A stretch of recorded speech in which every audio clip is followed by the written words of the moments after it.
आज हम रिवीजन दे रहे हैं फिलोसफी ऑफ एजुकेशन 8609 यूनिट 1 की। सबसे पहले हमने स्टडी किया था इंट्रोडक्शन टू फिलोसफी, जिसमें हमने डिस्कस किया था कि फिलोसफी क्या है, ये डिटेल में डिस्कस किया।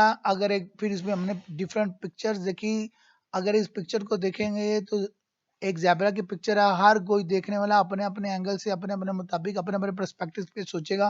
फिर हमने एक पिक्चर देखी थी जिसमें 2 पर्सन है, एक लेफ्ट पे खड़ा है, एक राइट पे। लेफ्ट वाले को 4 स्लाइड शो हो रही हैं, राइट वाले को 3। लेफ्ट वाला कह रहा है 4, राइट वाला कह रहा है नहीं ये 3 है। तो अपने अपने नजरिए, अपने अपने फलसफे के मुताबिक वो रिस्पॉन्स कर रहे हैं। फिर हमने एक पिक्चर ली थी क्यूब्स की। इसमें पिक्चर में हमने ये फाइंड करना था कि ये जो डॉट लगा हुआ है पर्पल कलर का, ये क्यूब के फ्रंट पे है या क्यूब के बैक साइड पे है। तो जिस तरह का जो पर्सपेक्टिव रखता है वो देखेगा। कुछ लोग कहेंगे ये बैक पे है, कुछ लोग कहेंगे अगर गौर से इसको देखे तो ये फ्रंट पे है। फिर नेक्स्ट हमने पिक्चर ली थी, ये इस तरह से बना हुआ है। अगर लेफ्ट साइड से खड़े होकर आप देखें तो आपको लगेगा ये 9 है, राइट साइड पे खड़े होकर देखें तो आपको लगेगा ये 6 है। तो ये आपके एंगल और व्यूज पे डिपेंड करता है। फिर हमने देखा था कि फिलोसफी क्या है। जहाँ पे सेंस ऑफ वंडर आए, हैरानी आए, सोच आए, उसे हम फिलोसफी कहते हैं। फिलोसफी का जो वर्ड है वो ग्रीक वर्ड है, जिसका मतलब है फिलिया लव, और सूफिया विजडम, लव ऑफ विजडम। फिर हमने इसकी जो फिलोसफी की मीनिंग सी वो डिटेल में डिस्कस की कि फिलोसफी जो है ये अटेम्प्ट है to look at the world as a whole. फिर हमने कुछ क्वेश्चंस डिस्कस किए फिलोसफी से रिलेटेड, जैसे what is truth, what is the distinction between right and wrong, what is life, who am I, why I am here, what am I living for, what is reality, is the universe real, what is good to do, how should I live life, what is human death, and how can we determine that it has occurred। फिर हमने कुछ dilemmas study किए, जैसे एक tram है, उसके पास एक switch है, ट्रेन आ रही है, एक पटरी पे 5 लोग हैं, एक पे एक है। तो हमें क्या करना चाहिए, 5 लोगों की जान बचानी चाहिए या एक की जान बचानी चाहिए? 5 लोगों की जान बचाने के लिए एक को मारना चाहिए या नहीं मारना चाहिए?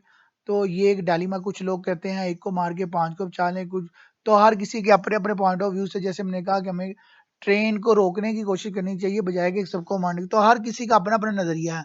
फिर इसी तरह हमने एक डॉक्टर की, सर्जन की एग्जाम्पल देखी, जिसमें 6 पेशेंट है, जिसमें 5 जो है वो मेजर ऑर्गन्स चाहिए उन्हें।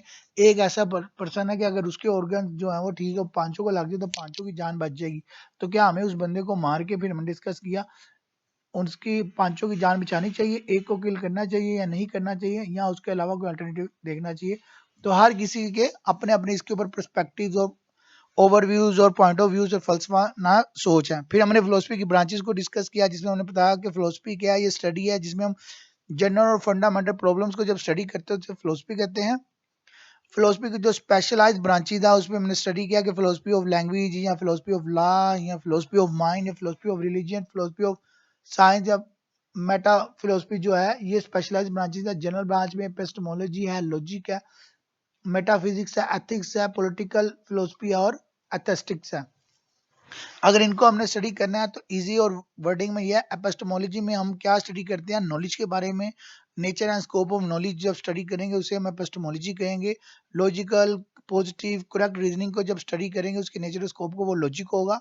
और पॉलिटिकल जब हम पॉइंट ऑफ व्यू से गवर्नमेंट के लिहाज से जब स्टडी करेंगे तो उसे हम पॉलिटिकल फिलोसफी कहेंगे। मेटाफिजिक्स जब हम रियलिटी की बात करेंगे, रियलिटी की नेचर और स्कोप की स्टडी करेंगे तो वो मेटाफिजिक्स होगा। जब हम वैल्यूज को देखेंगे, गुड और बैड, राइट और रॉन्ग को जब उसके स्कोप को स्टडी करेंगे तो ये एथिक्स होगा। और एथेस्टिक्स जब हम ब्यूटी, अगली और ब्यूटी को स्टडी करेंगे कि ये चीज खूबसूरत है, डिजाइन अच्छा है, क्यों अच्छा है, तो वो एथिक्स पे आ जाएगा। फिर हमने इन सबको वन बाय वन इलेबोरेट किया था, एपिस्टेमोलॉजी को, फिर एथिक्स को, मेटाफिजिक्स को। यही चीजें जो मैंने आपको डिटेल में बताई हैं इसमें हमने डिस्कस किया था, लॉजिक में भी, एथिस्टिक्स में भी। उसके बाद हमने भी स्टडी किया था फिलोसफी एंड एजुकेशन। फिलोसफी और एजुकेशन क्या है इसके बारे में हमने एक मेजर लाइन स्टडी की थी, जिसमें था education without philosophy is blind.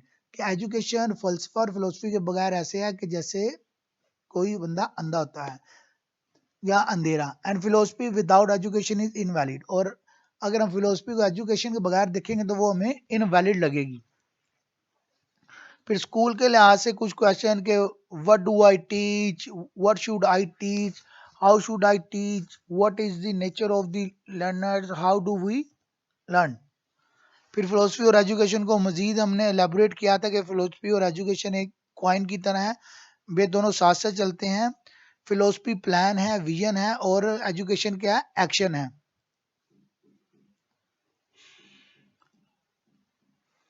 फिर हमने रिलेशनशिप देखा इन दोनों का, कि जो फिलोसफी है वो बताती है कि क्या विजन है, क्या एम है, क्या प्लान है, और एजुकेशन से किस तरह से फिलोसफी एजुकेशन को बताती है कि किस तरह से ये एम्स एंड गोल्स हमने पूरे करने हैं, और उसके ऊपर वो एक्शन परफॉर्म करते हैं हम एजुकेशन के थ्रू। फिर फिलोसफी एंड एम एजुकेशन को हमने डिस्कस किया, यही बातें, यही जो चीज़ें मैंने अभी आपको बताई हैं।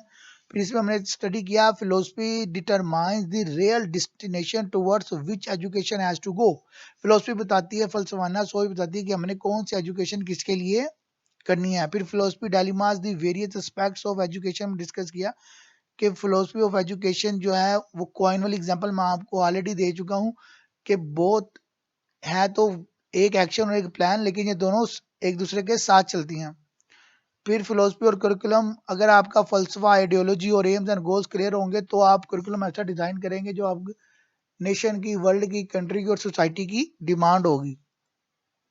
फिर फिलोसफी के मुताबिक पेडागोजी, हाउ टू टीच, जितनी अच्छी एक बंदे की फिलोसफी होगी उतनी अच्छे तरीके से, उतने इफेक्टिवली वो टीचिंग करेगा, उसकी लर्निंग और टीचिंग इंप्रूव होती चली जाएगी। फिर फिलोसफी और डिसिप्लिन, जब आपने अपने रूल्स एंड रेगुलेशन एक फलसफे के मुताबिक डिसाइड किए होंगे, देन ही आपके डिसिप्लिन बनेगा और उस डिसिप्लिन को आप इम्प्लीमेंट करेंगे। क्लासरूम का डिसिप्लिन हो, स्कूल का डिसिप्लिन हो, या आपके घर का या सोसाइटी का डिसिप्लिन हो। फिलोसफी और टेक्स्ट बुक, जब आपका फिलोसफी, फलसफा, ideology, nature, scope, aims and goal philosophy के थ्रू क्लियर होगी, तो उस फिलोसफी को अचीव करने के लिए, जैसे भी हमने डिस्कस किया था, philosophy and AIIMS of education, आपकी जो टेक्स्ट बुक्स होती है, सब्जेक्ट मटेरियल होती है, वो उसके मुताबिक ही डिजाइन किए जाएंगे। और गवर्नमेंट की ये रिस्पॉन्सिबिलिटीज होती है टेक्स्ट बुक के ऊपर नजर रखना कि जो चीज हम बनाना चाह रहे हैं क्या वो वैसी ही बन रही है जैसी हमारी जरूरत है, जैसे हमारा फलसफा है, जो हमारी नीड है, जो रिक्वायरमेंट है। और टीचर की जितनी फिलोसफी अच्छी होगी वो टीचिंग उतनी अच्छी करेगा। फिर इस्लामिक फिलोसफी को हमने डिस्कस किया, जिसमें हमने देखा कि जो सुप्रीम पावर है, हम कहते हैं अल्लाह अकबर, अल्लाह सबसे बड़ा है, तो अल्लाह ताला ने जो कहा हलाल वो हलाल है, जो अल्लाह ने कहा हराम वो हराम है। अल्लाह ताला के जो रूल्स है, रेगुलेशन या जो अहकामात है, उसके मुताबिक हमने इल्म हासिल करना होता है। आगे जो नॉलेज है वो दो तरह का आपको मिलता है, टू टाइप्स है उसकी, रिवील नॉलेज और रिक्वायर्ड नॉलेज। रिवील नॉलेज वो होता है जो अल्लाह ताला ने इंसानों को पैगंबरों के थ्रू दिया है, और रिक्वायर्ड नॉलेज वो जो इंसान दूसरे लोगों से या नेचुरल फिनोमिना को स्टडी करके, इंसान के एटीट्यूड को स्टडी करके या सोसाइटी को स्टडी करके हासिल करते हैं। फिर हमने इस्लामिक एजुकेशन सेटअप देखा, जिसमें हमने प्रिंसिपल इस्लामिक एजुकेशन के देखा कि इंसान ने जो इल्म हासिल करना है वो कुरान और हदीस के के थ्रू हासिल करना है, वो हमारे पास ऑथेंटिक सोर्स है। उसके बाद इसके साथ साथ हमने रिलीजियस नॉलेज के साथ साथ साइंटिफिक नॉलेज भी हासिल करना है, ताकि जिन जिन चीज़ों की आपको ज़रूरत है ज़िंदगी अच्छे तरीके से गुजारने की, वो भी आप कर सकें। मुझे एग्जैक्ट याद नहीं है, कुछ बात याद आ रही है कि इल्म हासिल करना हर मर्द और औरत पर फ़र्ज़ है, या जैसे मैंने सुना इस्लामिक पॉइंट ऑफ व्यू से कि भी आप इल्म हासिल करें चाहे आपको उसके लिए चीन तक क्यों ना जाना पड़े। तो फिर आपने अपने बिलीव्स देखने हैं, जैसे वन ऑफ अल्लाह को एक मानना, तौहीद, रिसालत, फरिश्तों को मानना, ईमान, और ये आप आखिरत को मानना, अच्छी और बुरी तकदीर को मानना। तो ये हमारी जो भी इस्लामिक पॉइंट ऑफ व्यूज है, ये इस चीज़ को मानते हुए कि अल्लाह ताला ने ही ये सब कुछ बनाया है, और ये क्या पर्पस है, क्या ज़िंदगी में क्यों आए हैं, हमारा मकसद क्या है, किस तरह जीना है, इस फलसफा ऑफ लाइफ और ये फलसफा ऑफ इस्लाम को समझते हुए जब आपने अपने बाकी तमाम चीज़ें सेट करनी है, वो इसी का पार्ट बनती हैं। जैसे हमने चैरिटी कैसे करनी है, ब्रदरहुड कैसे रखना है, पेशेंट कैसे करनी है, गिव एंड टेक क्या करना है, क्या रूल्स एंड रेगुलेशन को किस तरह फॉलो करना है। इसके बाद भी हमने स्टडी किया फिलोसफिकल पर्सपेक्टिव्स इन एजुकेशन, जिसमें हमने पैनलिज्म, एसेंशियलिज्म, प्रोग्रेसिविज्म और रिकंस्ट्रक्शनिज्म डिस्कस किया। तो जब हमने स्टडी किया पैनलिज्म क्या था, उसमें एवर लास्टिंग, ऐसा इल्म हासिल करना जो एवर लास्ट, सदा बहार रहता है। एसेंशियलिज्म में ऐसा इल्म हासिल करना जिसकी ज़रूरत होती है, बेसिक स्किल्स नीड, जैसे मैथ, लैंग्वेज, जमा माइनर्स, हिस्ट्री। प्रोग्रेसिविज्म ऐसा इल्म जो बच्चों के थ्रू, लर्निंग बाय डूइंग के थ्रू आप कर सकते हैं, और improvement requirement of the demand या सोसाइटी के मुताबिक करें। उसके बाद हमने रिकंस्ट्रक्शनिज्म की बात की, सब इल्म को मिला के जो नई चीज़ ईजाद करनी है उसे रिकंस्ट्रक्शनिज्म कहते हैं। और हमारा